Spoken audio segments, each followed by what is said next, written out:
Bonjour à tous, nous revoici pour une nouvelle vidéo. Nous avons un petit message à vous faire passer à l'approche des fêtes de Noël. Vous avez très certainement un être cher qui rêve d'avoir un animal de compagnie comme cadeau.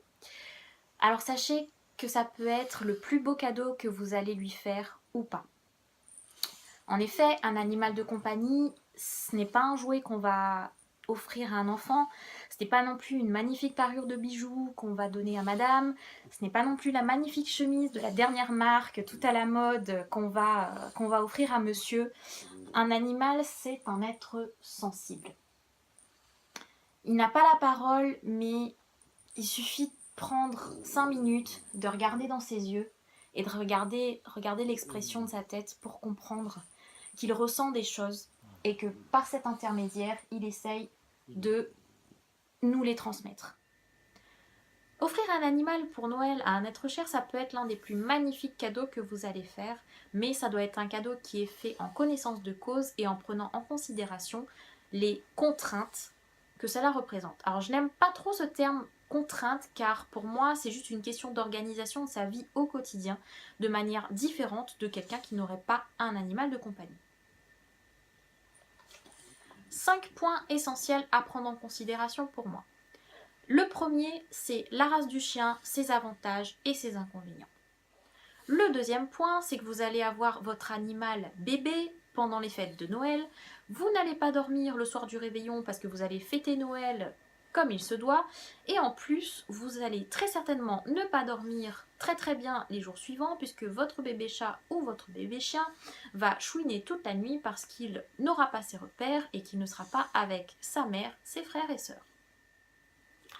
Troisième point, si vous choisissez de faire vivre votre animal dans la maison, il va bien entendu falloir lui apprendre à faire ses besoins dehors.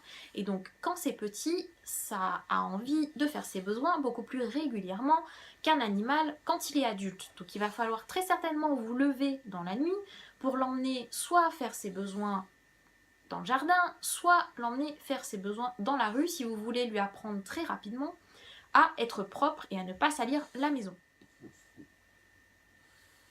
Quatrième point, un animal, ça engendre des frais.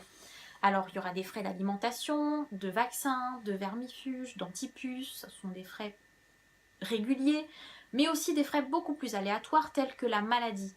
Et si vous choisissez un bulldog français, sachez que c'est un animal très fragile et je vous conseille très vivement, dès l'achat de votre animal, de lui souscrire une assurance de protection qui vous remboursera tout ou partie des frais vétérinaires auxquels vous aurez à faire face.